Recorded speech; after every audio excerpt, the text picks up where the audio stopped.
हाँ जी, अध्यादेश के बारे में बताइए 2-3 पॉइंट। जब दोनों सदनों में से अगर कोई भी सदन न चल रहा हो तो उस समय अगर कोई निधि की जरूरत पड़ जाए तो हम अध्यादेश से। ठीक, डीसी वादवाद में क्या कहा गया? डीसी वादवाद में अध्यादेश के विषय में क्या कहा गया है? इसमें कहा गया है कि राष्ट्रपति अगर संसद नहीं चल रहा हो तो आवश्यकता पड़ने पर अध्यादेश लाकर कानून को बना सकता है जो समान। हाँ जी, लास्ट बेंच, डीसी वादवाद में क्या कहा गया अध्यादेश के विषय में? देखिए अध्यादेश को बार बार लाया जाता है। ठीक, हाँ बोलिए बोलिए। बिना उसके प्रारूप में परिवर्तन किया अगर बार बार लाया जाता है तो सुप्रीम कोर्ट इसके सुनवाई। क्या अध्यादेश लाने की जो शक्ति है राष्ट्रपति की, क्या यह न्यायिक समीक्षा की जा सकती है? प्रथम बार किस वाद में उच्चतम न्यायालय ने ऐसा कहा? कुपरवाद में। ठीक है, अगर मान लीजिए संसद के किसी एक सत्र का ही, संसद के 2 सदन है, किसी एक का ही सत्र चल रहा है, किसी एक का, तो क्या ऐसी स्थिति में लाया जा सकता है अध्यादेश? कौन बोल रहा है नहीं? कौन बोल रहा है? हाँ, लाया जा सकता है। अब दोनों का चल रहा है तो लाया जा सकता है?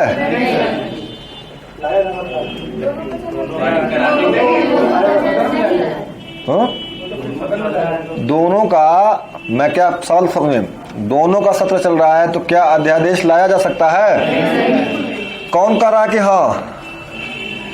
कोई भी देखें किसमें साहस है। तो सत्र नहीं चला था ना दोनों का, सत्र दोनों का चलेगा तो अध्यादेश नहीं ला सकते हैं। है किसी, यस प्लीज कम इन, बात समझ में आ गई? है कोई साहसी, है कोई वीर जो बोले कि हाँ लाया जा सकता है? चलिए ठीक है, अब जल्दी से बता दीजिए आप महोदय, और आज का अंतिम सवाल, ठीक है।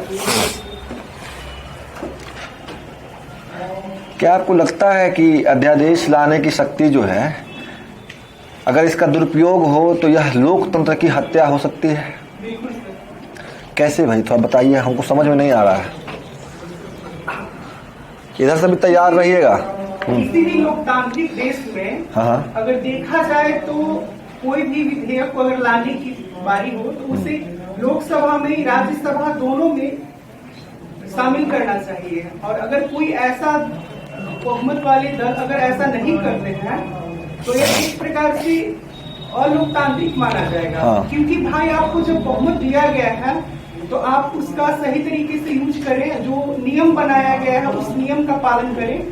कोई भी विधेयक को पहले संसद में प्रस्तुत करें, राष्ट्रपति के द्वारा उस पर कानून बनाया जाए। लेकिन अगर ऐसा नहीं होता है, क्योंकि आमतौर पे ऐसा देखा जाता है कि जो सत्ताधारी दल के नेता हैं वो विरोध से बचने के लिए या ऐसा मनमाने कानून बनाने के लिए उसे बार बार अध्यादेश के द्वारा प्रस्तुत लाता है और क्रियान्वित करता है, जो कि गलत है। सिर्फ एक विरोध के लिए इस तरह का कार्य नहीं किया जाना चाहिए। चलिए इधर से कौन बताएगा? एनीबॉडी? लड़कियों में बता दीजिए। आज का सवाल जवाब 0 आवर मेरा समाप्त हो जाएगा, जल्दी से।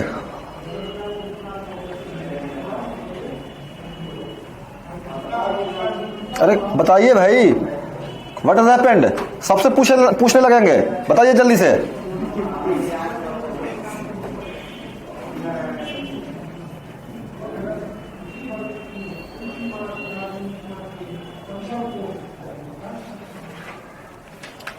अरे जब ये आपके तैयारी का स्तर है, एक सिंपल सा सवाल पूछा है, अगर इसको नहीं लिख पाइएगा तो मेंस में क्या आपको लिख पाइएगा? क्या मेरे पढ़ाने में कमी रह गई है? अगर कमी रह गई तो बताइए। लोकतंत्र का अर्थ होता है हाँ। शासन का विकेंद्रीकरण, जिसमें से अगर अध्यादेश को विधायी शक्ति है, अगर राज्यपाल या राष्ट्रपति के द्वारा लाया जाता है, जो संसद दोनों सत्र या एक सदन सत्र में नहीं होता है, तो इसका मतलब विपक्ष में एक ही मतलब मेन पॉइंट होता है कि सत्ताधारी जो शासन है शासक वर्ग जो है सत्ताधारी वो सिर्फ अपनी मनमानी के अनुरूप इसको लाते हैं। मनमानी के अनुरूप लाती है। चलिए आप बताइए तुरंत, आई वॉन्ट सम सेंटेंस। अध्यादेश उस स्थिति में लाया जाता है जब या तो एक सदन ना चल रहा हो या दोनों सदन ना चल रहे हैं। तो यह एक आपातकालीन स्थिति है। हो सकता है कि उस समय इस अध्यादेश की सही में जरूरत हो। तो हम पूरी तरह से ये बात नहीं कह सकते हैं कि सत्ताधारी जो भी इस पार्टी है इसका मतलब नेगेटिव ही यूज कर सकती है। मैं ये पूछ रहा हूँ कि क्या अगर इसका दुरुपयोग होता है, मेरा सवाल ये नहीं था, मेरा सवाल था कि अगर दुरुपयोग होता है, ये हम थोड़ी पूछ रहे हैं कि दुरुपयोग हो सकता है कि नहीं हो सकता है। मेरा सवाल स्पष्ट है कि यदि इसका दुरुपयोग होता है तो क्या लोकतंत्र की हत्या होगी? वही तो वो बताइए ना। आप बोलिए, सबसे पूछेंगे, एक कुछ भी बोलिए, हेजिटेशन खत्म कीजिए अपना। आप लोग गलत ही बोलिए लेकिन बोलना होगा। चलिए बोलिए। उधर वाले निश्चिंत मत रह जाइएगा। हाँ, उस टोली से भी पूछेंगे। चलिए जल्दी। हमारे संविधान में अनुच्छेद 123 के अंतर्गत अध्यादेश जारी किया जा सकता है। वो हम जानते हैं, आगे बताइए। लोकतंत्र की हत्या कैसे है? सिंपल चीज है, बताइए कैसे है भाई लोकतंत्र की हत्या? आपने कम से कम बोला, गुड। जब संसद का सत्र ना चल रहे थे, किसी एक सदन में सत्र ना चला, उस टाइम अध्यादेश जारी किया जाता है। तो अध्यादेश उस टाइम जारी किया जाता है। इसका नकारात्मक होने का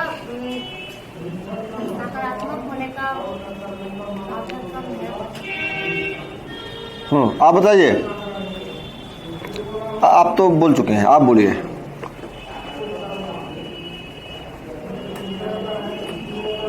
कुछ तो बोलना ही पड़ेगा, बिना बोले नहीं छोड़ने वाले हैं। जल्दी, डोंट हैव टाइम।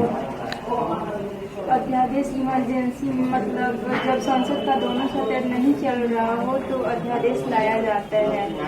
और अगर दोनों सदन का सत्र चल रहा है तो नहीं लाया जा सकता। और सरकार जो ये नहीं पूछ रहे हैं कब लाया जा सकता, कब नहीं ला सकता। मैं पूछ रहा हूँ लोकतंत्र की हत्या कैसे है। चलिए। सबसे पहली बात, अध्यादेश तब लाया जाता है जब संसद का सत्र नहीं चल रहा हो। लेकिन जब सत्ता पक्ष के द्वारा अध्यादेश लाया जाता है तो वैसे कानून से विरोध से बचने के लिए या वैसे कानून जो नहीं लाया जा सकता है वो अध्यादेश के माध्यम से सत्ता पक्ष लाती है। तो इस तरह से हम कह सकते हैं कि अध्यादेश के लाने पर लोकतंत्र का मतलब है, सिंपल बताइए भाई, कि लोकतंत्र का मतलब यही हुआ कि जो विधि निर्माण है उसमें जनता की भूमिका होनी चाहिए, प्रत्यक्ष या अप्रत्यक्ष रूप से। तो अगर आप अध्यादेश के माध्यम से ही कानून चलाएंगे तो जनता को तो बाईपास न कर दिए। जनता के जो प्रतिनिधि हैं, जो कानून बनाने के लिए बैठे हैं, जिसको जनता ने चुन करके भेजा है, आपने उसको बाईपास कर दिया। तो लोकतंत्र की हत्या हुई कि नहीं हुई?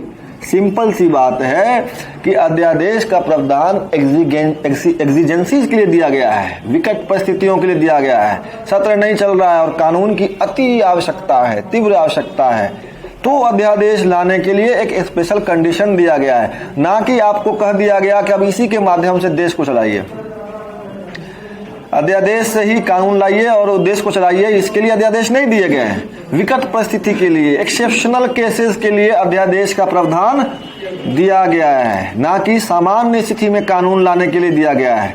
अगर आप उसका दुरुपयोग करते हैं तो मतलब कि जनता के द्वारा जो चुनी हुई प्रतिनिधि हैं, जो चुने हुए प्रतिनिधि हैं, जनता के द्वारा जो निर्वाचित संस्था है कानून बनाने के लिए, उसको आप बाईपास कर रहे हैं, उसको आप जानबूझ के छोड़ने का काम कर रहे हैं। और जब कानून बनाने की प्रक्रिया में जनता के प्रतिनिधियों का ही योगदान नहीं होगा तो लोकतंत्र की हत्या होगी कि नहीं होगी?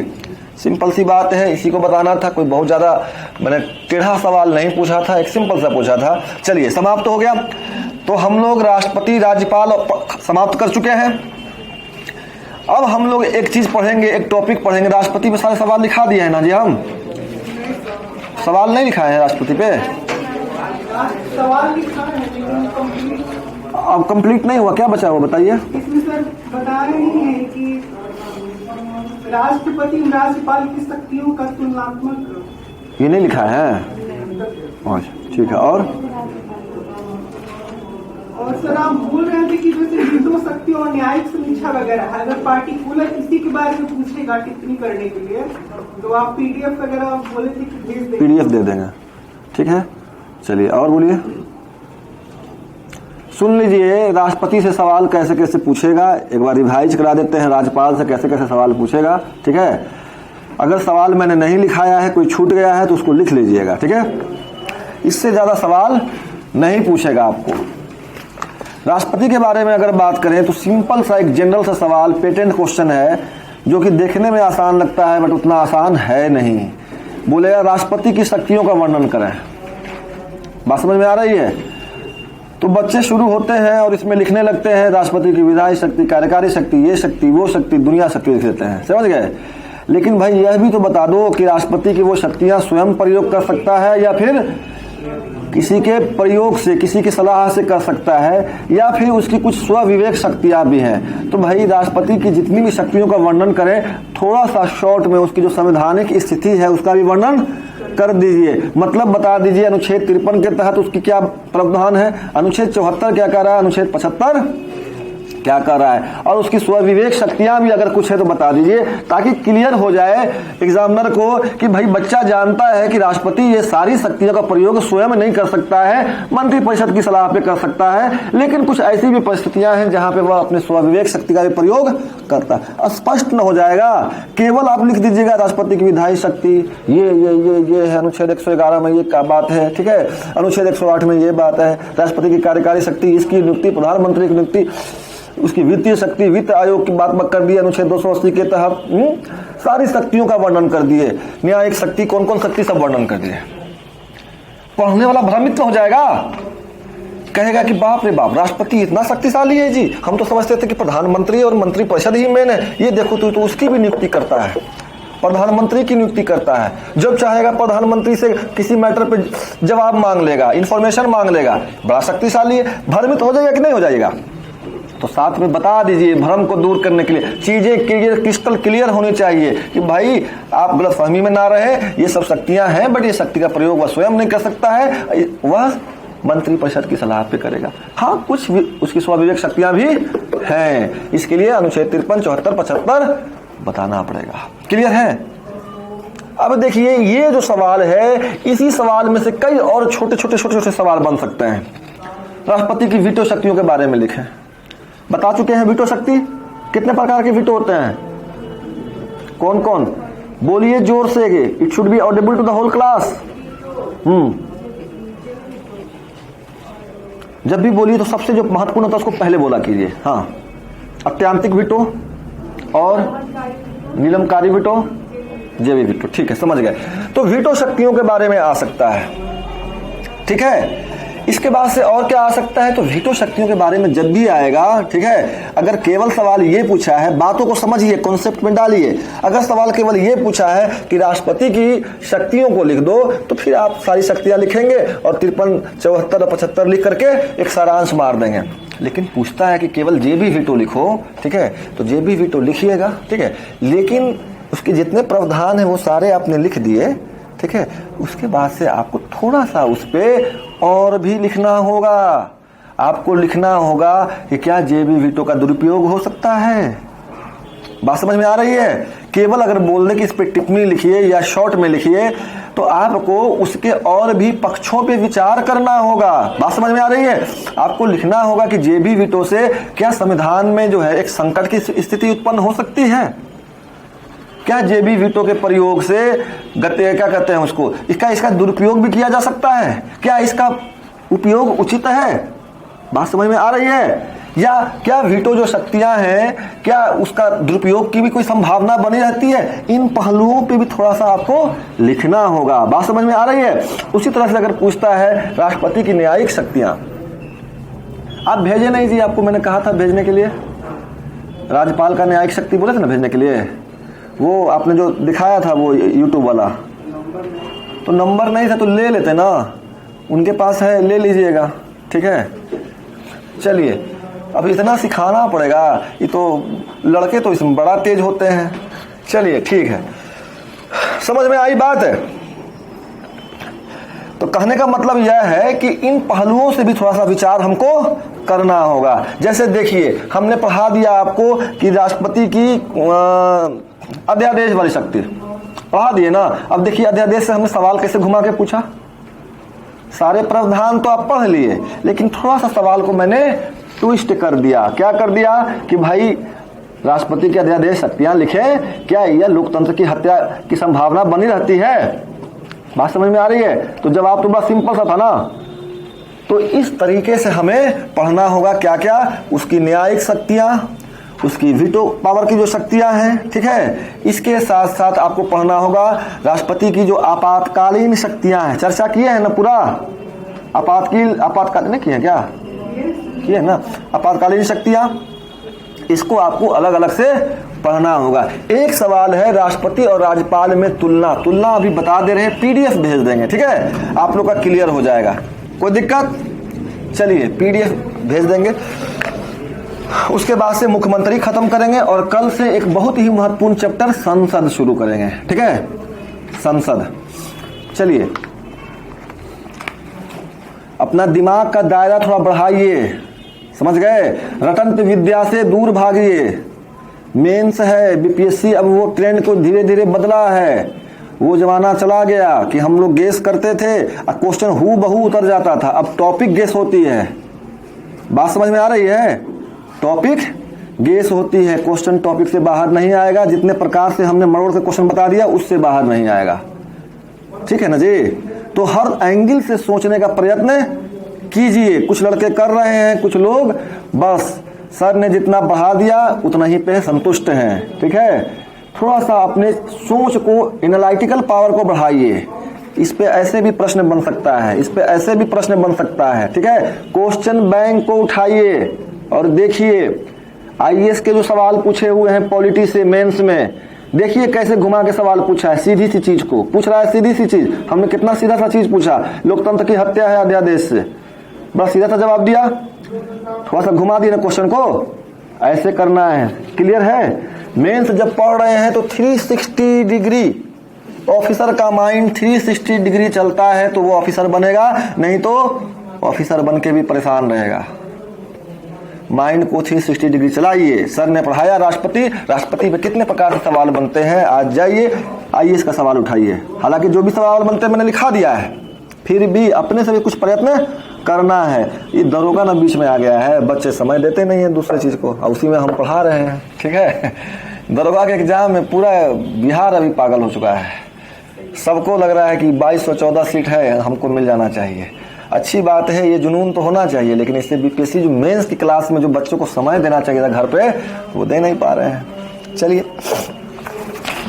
क्लास खत्म हो जाएगी, उसके बाद भी कभी किसी टॉपिक पे डाउट रहेगा आप लोग सर से रिक्वेस्ट कर लीजिएगा। सर हमको अगर बुलाएंगे आधा एक घंटा के लिए या 2 घंटा के लिए भी, तो हम अवेलेबल रहेंगे। ऐसा नहीं है कि हम एक बार पढ़ा के खत्म कर दिए मेरी जिम्मेदारी खत्म हो गई, नहीं। उसके बाद भी अगर कभी डाउट होगा सर से रिक्वेस्ट करके बुला लीजिएगा कि सर थोड़ा सा बुला दीजिए, ठीक है।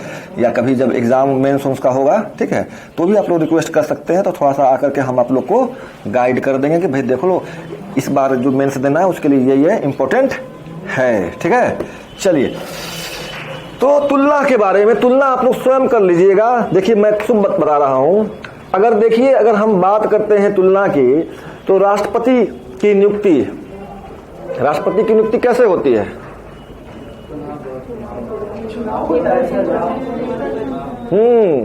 उसकी नियुक्ति नहीं होती है, उसका निर्वाचन होता है। ये जवाब आना चाहिए और आया जवाब, ठीक है। राष्ट्रपति की नियुक्ति नहीं होती है, उसका क्या होता है? निर्वाचन होता है। लेकिन हमारे जो राज्यपाल महोदय हैं, इसकी नियुक्ति होती है कि निर्वाचन होता है? नियुक्ति होती है, ठीक है। तो पहला अंतर समझ गए, शुरुआत में ही एक अंतर है भाई कि राष्ट्रपति जो है वह इलेक्टेड होते हैं, लेकिन हमारे राज्यपाल इलेक्टेड नहीं होते हैं, ठीक है। इसके बाद से हम लोग देखेंगे कि इनकी शक्तियों में क्या अंतर है। अगर विधायी शक्तियों की ही बात करें, वहीं से शुरुआत करें, तो अनुच्छेद 100 राज्यपाल की अगर विधायी शक्तियों की बात करें तो कौन सा अनुच्छेद है? ऑप्शन दे रहे हैं 198, 199, 200, 201, 200 है, ठीक है। राज्यपाल की विधायी शक्तियों से संबंधित अनुच्छेद 200 है। उसमें है कि राज्यपाल सहमति दे भी सकता है, सहमति नहीं भी दे सकता है, और धन विधेयक नहीं हो तो उसको पुनर्विचार के लिए लौटा सकता है। राष्ट्रपति की ये शक्तियां कौन से अनुच्छेद में है? वेरी गुड, 111 उसमें है। सेम बात है, बात समझ में आ रही है? अब देखिए विधायी शक्तियों में अंतर कहां जा रहा है, तो 201 पे जाइए। 201 कह रहा है कि कोई ऐसा विधेयक है तो जो लगता है कि उसको राष्ट्रपति के लिए सुरक्षित रखना चाहिए, लेकिन कुछ ऐसे भी मुद्दे जहां उसके लिए सुरक्षित रखना कंपलसरी है, तो वह ऐसे विधेयकों को राष्ट्रपति के विचारार्थ सुरक्षित रख सकता है। लेकिन उस पर शक्तियां किसके पास हैं? राष्ट्रपति के पास हैं। वह केवल सुरक्षित रख सकता है, लेकिन उन शक्तियों का प्रयोग उस पर जो है कौन करता है? राष्ट्रपति करता है। राष्ट्रपति उस पर सहमति दे भी सकता है, बिना राज्य मंत्रिमंडल के सलाह के भी सहमति दे भी सकता है, सहमति देने से मना भी कर सकता है। और अगर धन विधेयक ना हो तो पुनर्विचार के लिए क्लियर है। तो विधायी शक्तियों में एक अंतर समझ में आया, और क्या समानता है वो भी समझ में आ गया। चलिए और बताइए, और क्या तुलना हो सकती है विधायी शक्तियों में? और भी कोई स्कोप है? जल्दी बताइए। 113, 223, 113, 223 अध्यादेश से संबंधित है, ठीक है। और बताइए और कहाँ तुलना आप कर सकते हैं? क्षमादान में तुलना हो सकती है कि नहीं हो सकती है? अगर हम न्यायिक शक्तियों की तुलना करें तो क्षमादान में तुलना हो सकती है। जल्दी बताइए। अनुच्छेद 72 यदि राष्ट्रपति के क्षमादान शक्तियों से संबंधित है तो राज्यपाल के क्षमादान शक्तियों से कौन सा अनुच्छेद संबंधित है? 100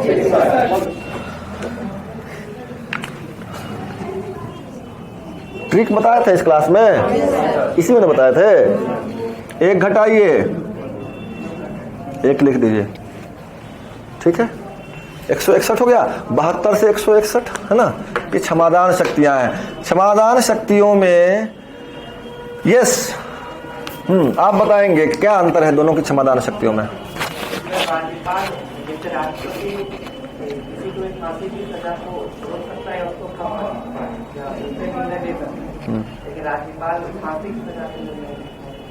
उस पे फांसी की सजा पे जो उन्होंने बताया था वो अभी देखना बाकी है।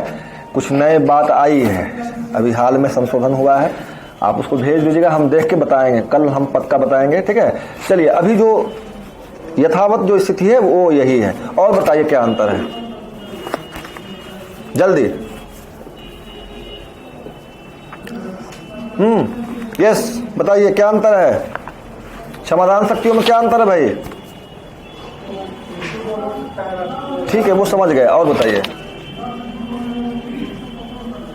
यस अदालत की जो सजा होती है उसको राष्ट्रपति माफ कर सकता है। राज्यपाल को ऐसी कोई शक्ति नहीं है। सैन्य अदालत की शक्ति को जो सैन्य अदालत के जो निर्णय हैं उसको राष्ट्रपति जो है क्षमादान दे सकता है, लेकिन गवर्नर के पास ऐसी कोई शक्ति अवेलेबल नहीं है। पीटी का ये बड़ा फेवरेट क्वेश्चन होता है, ठीक है। चलिए इसके बाद से बताइए, इसकी अगर बात कर लेते हैं, ठीक है, तो और भी कोई अंतर है दोनों की क्षमादान शक्तियों में? अगर राज्य के कानून का उल्लंघन हुआ है तो राष्ट्रपति क्षमादान के लिए मना कर सकता है। मतलब राज्य के कानून का उल्लंघन होता है तो क्षमादान के लिए राज्यपाल के पास जाएंगे, और केंद्र के कानून का उल्लंघन हुआ है तो क्षमादान के लिए राष्ट्रपति के पास जाएंगे। लेकिन अगर मृत्यु दंड है, चाहे वह राज्य के कानून के उल्लंघन में हो या केंद्र के कानून, दोनों स्थिति में हम राष्ट्रपति के पास जा सकते हैं, ठीक है। चलिए ये बताइए, स्वविवेक शक्तियों में भी कोई अंतर है? राज्यपाल की जो स्वविवेक शक्तियां हैं वो अधिक विस्तृत हैं, राष्ट्रपति की जो स्वविवेक शक्तियां हैं वो उतनी विस्तृत नहीं है। राष्ट्रपति को कुछ ही परिस्थितियों में स्वविवेक शक्ति है, राज्यपाल को कई परिस्थितियों में स्वविवेक शक्ति है। बात समझ में आ रही है ना? क्या क्या अंतर है बताइए तो जरा, कोई बताइए, एनीबॉडी? लास्ट बेंच कोशिश कीजिए। वो तो लगभग समान है, प्रधानमंत्री की नियुक्ति में जो उनको है वही मुख्यमंत्री की नियुक्ति में इनको है। अंतर बताइए।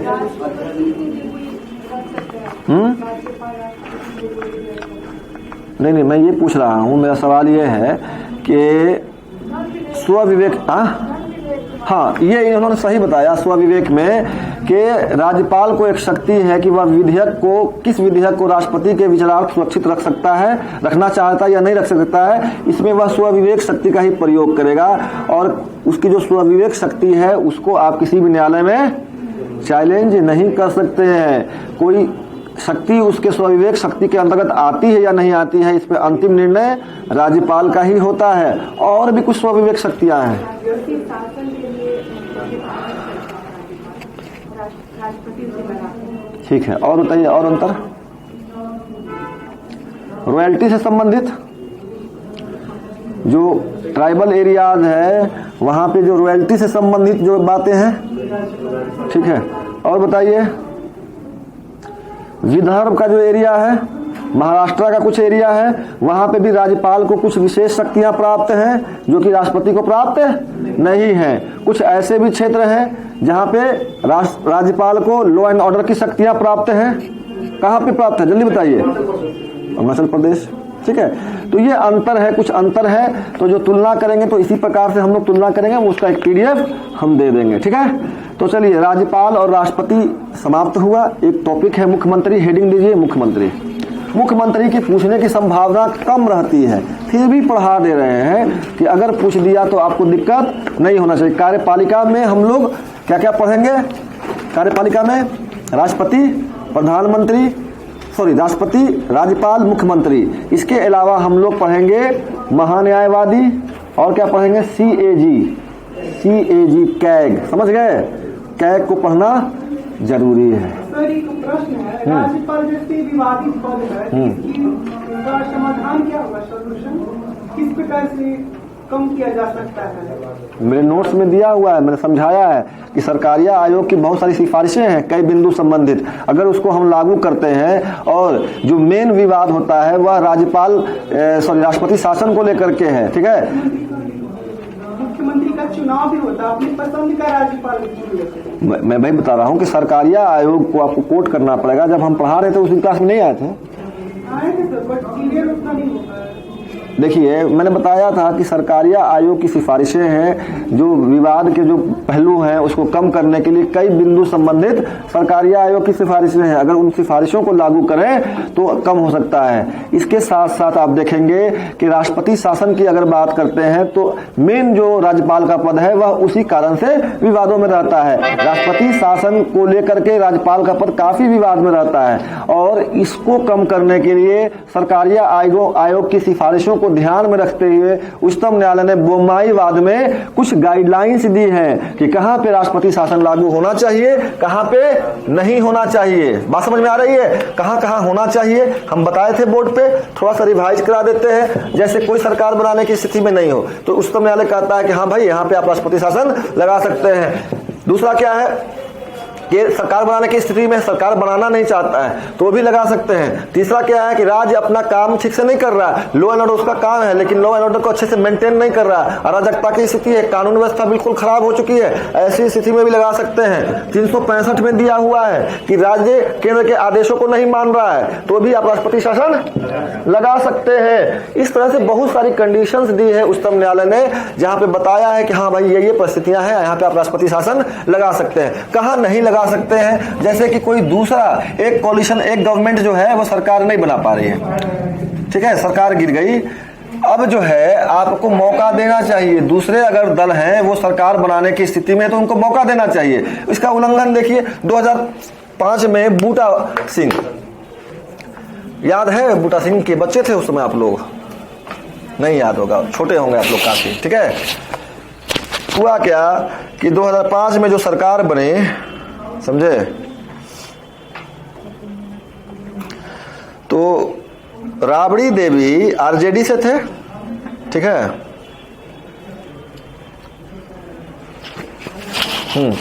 राबड़ी देवी के बारे में देखिए कि आरजेडी और कांग्रेस, ठीक है, और ये दोनों एक साथ चुनाव लड़े थे। इन लोग को थोड़ा बहुत सीट घट रही थी, 10 या 12 सीट ऐसे ही घट रही थी। इन लोग बहुत कोशिश किए कि रामविलास हम लोग में मिल जाए तो हम लोग सरकार बना ले, आरजेडी वाले। बहुत ज्यादा से शॉर्ट नहीं होता, थोड़ा सा शॉर्ट हो रहा था। रामविलास कह रहे थे कि भाई समर्थन करेंगे, क्यों नहीं करेंगे, जरूर करेंगे, बिहार की बात है, लेकिन हमको मुख्यमंत्री बनाइए। अब राबड़ी देवी तैयार होती है इसके लिए, नहीं ना? तो रामविलास ने ऐसी शर्त रखी जो संभव नहीं थी। क्लियर है? तो केंद्र में कांग्रेस की सरकार थी, तो जो केंद्र में सरकार रहेगी उसी का बात राज्यपाल मानेंगे, साधारण सी बात है। तो उन्होंने क्या किया, केंद्र की गवर्नमेंट ने बिहार में राष्ट्रपति शासन लागू कर दिया। हालांकि अगर उच्चतम न्यायालय की जो बोम्माईवाद की जो गाइडलाइंस हैं उसको अगर फॉलो किया जाता तो दूसरे को भी मौका दिया जाना चाहिए था सरकार बनाने का। और उस समय जेडीयू और बीजेपी गठबंधन करके सरकार बना लेते, सरकार बनाने की स्थिति में थे, लेकिन उसको मौका जानबूझ के नहीं दिया गया।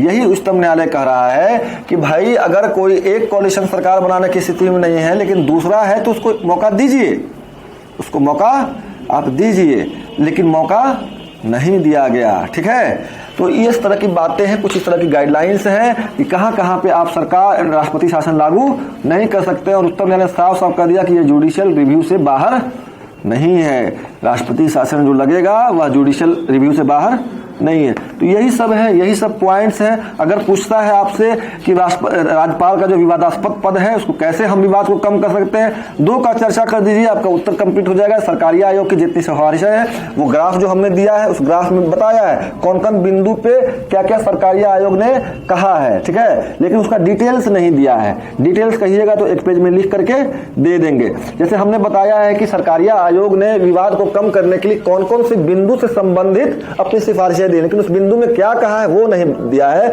अगर आप लोग कहिएगा तो उसको लिख करके दे देंगे। ठीक है, इसके बाद से बोम्माईवाद में उच्चतम न्यायालय ने क्या कहा है उसकी चर्चा कर दीजिए, क्योंकि मेन जो विवाद होता है राष्ट्रपति शासन को लागू करने से होता है, तो उसको बता दीजिए। हो गया क्लियर? ठीक है, सर एक पूंछी आयोग गठित हुआ था जिसने 2010 में अपना रिपोर्ट दिया और उन्होंने बताया था कि राज्यपाल का भी चुनाव किया जाए और जहां तक संभव हो तो राज्यपाल को मुख्यमंत्री के द्वारा सलाह के बाद ही बनाया जाए।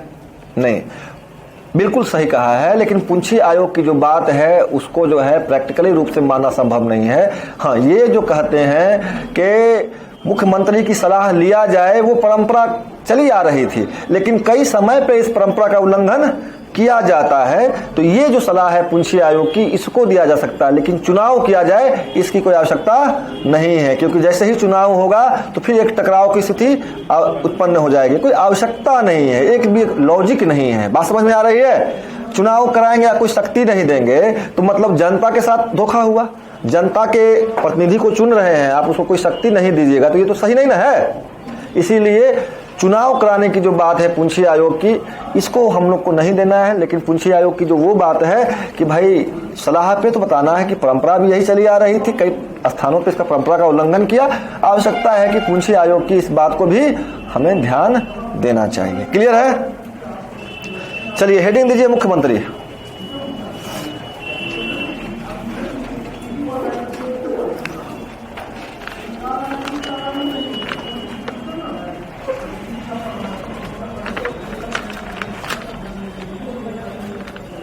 लिख लिए? चलिए भूमिका में लिखिए। संसदीय प्रणाली में राज्यपाल राज्य का संवैधानिक प्रमुख होता है। संसदीय प्रणाली में राज्यपाल राज्य का संवैधानिक प्रमुख होता है।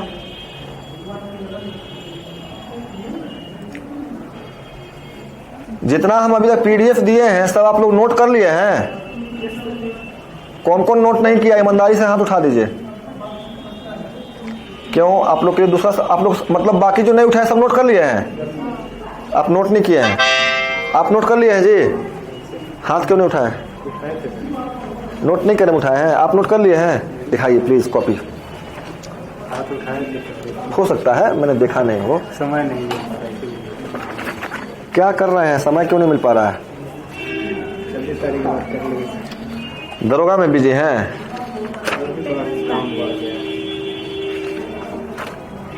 Good, very good. नोट कर लीजिए, थोड़ा सा समय लगेगा। ठीक है, चलिए लिखिए।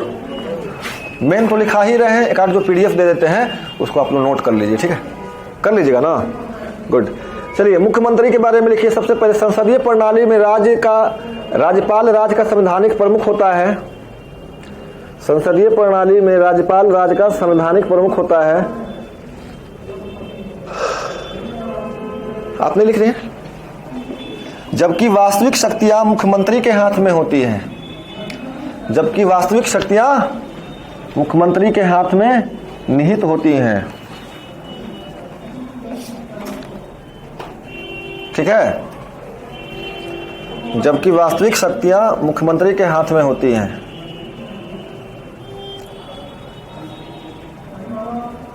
पूर्ण विराम। दूसरे शब्दों में कहा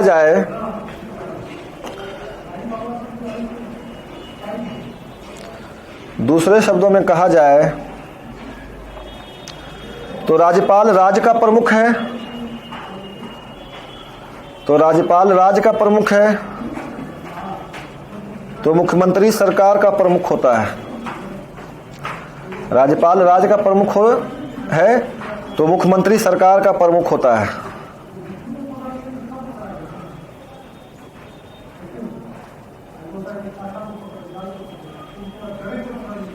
ठीक है, भूमिका आपने दे दिया। भूमिका के नीचे एक लाइन का जगह छोड़िए और उसके नीचे उसके नीचे एक हेडिंग दीजिए, मुख्यमंत्री की नियुक्ति। मुख्यमंत्री की नियुक्ति ब्रैकेट में अनुच्छेद दीजिए 164। देखिए ट्रिक, प्रधानमंत्री की नियुक्ति किस अनुच्छेद में है? 25 हो गया, एक एक घटाए, एक लिख दिए, 164। ठीक है, चलिए मुख्यमंत्री की नियुक्ति। इस नियुक्ति में रोमन वाला जो स्मॉल नंबरिंग होता है 1 2 3 वैसे करके लिखिए। पहला पॉइंट लिखिए, संविधान के अनुच्छेद लिखिए, ऐसे लिखिए, मुख्यमंत्री की नियुक्ति राज्यपाल करता है। मुख्यमंत्री की नियुक्ति राज्यपाल करता है, पहला पॉइंट।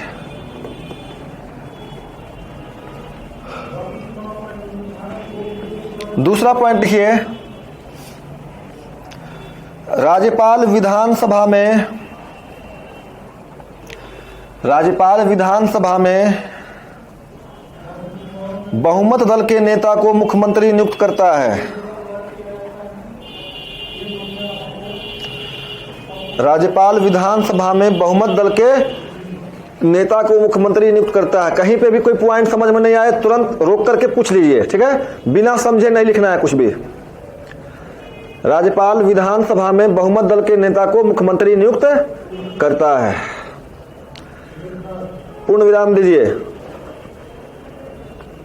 जब किसी भी, हाँ जी, राज्यपाल विधानसभा में बहुमत दल के नेता को मुख्यमंत्री, विधान परिषद के सदस्य भी तो मुख्यमंत्री। मुख्यमंत्री बनाने में मतलब सरकार बनाने के लिए बहुमत केवल विधानसभा में देखते हैं। जैसे केंद्र की बात करें तो केवल लोकसभा में देखते हैं, ठीक है। भले मंत्री राज्यसभा से आ सकते हैं, विधान परिषद से आ सकते हैं, लेकिन बहुमत कहाँ पे देखते हैं? राज्य की बात है तो विधानसभा में देखेंगे, केंद्र की बात है तो लोकसभा में। क्लियर?